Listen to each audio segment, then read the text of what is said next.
Just a couple of quick questions. Obviously, we're all aware of the staggering cost of higher education and the debt that our younger generation is acquiring and obtaining that higher education.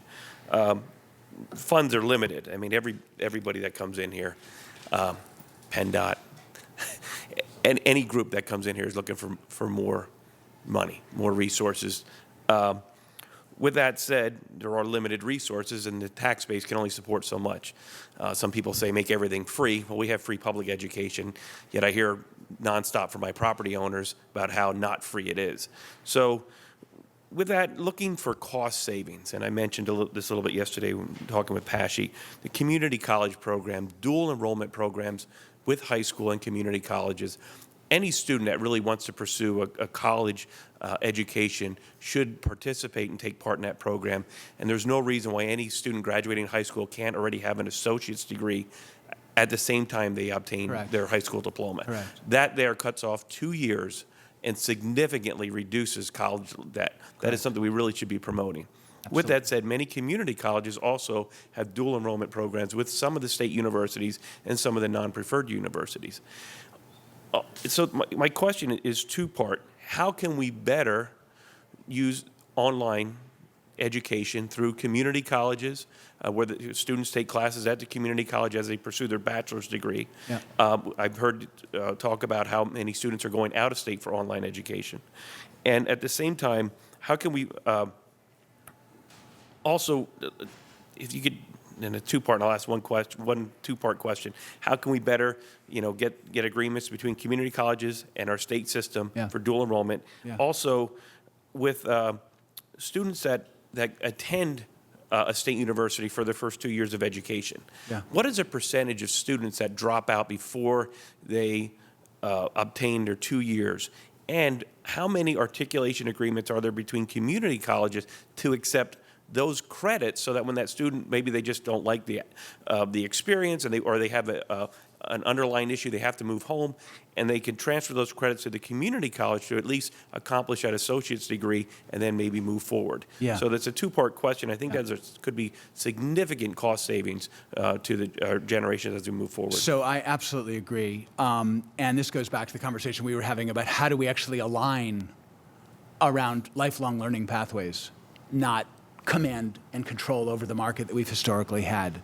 And there are ample opportunities to do that with high school, community colleges, and four-year universities, not just in the Pennsylvania state system. On credit transfer, there's been a lot of emotion and not so much data around this problem, so let me throw some out to us. So first of all, we have something like 400 program-to-program alignment agreements with the community colleges, 300 or 400. They're very specific. You want a degree in business or finance, and you want it at Clarion. I hope Clarion does business and finance. But for the purposes of this, it will have agreements with community colleges in its region and elsewhere across the state. Of the credits that get transferred to one of our schools, 93% are accepted. That's up from 88% a few years ago. That's really high, right? Community college students graduate at a higher rate than our native freshmen. They're tried and tested. They're good. They're good students.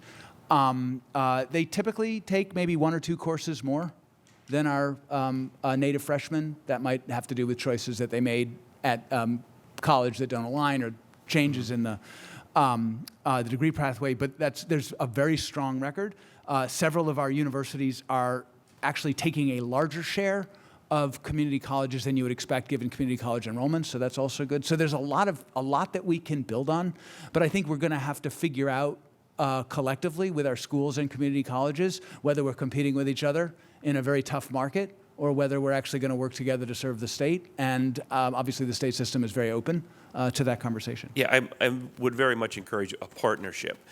So how many schools do not have articulation agreements with community colleges for students that may go to a state school first and then go back to a community college?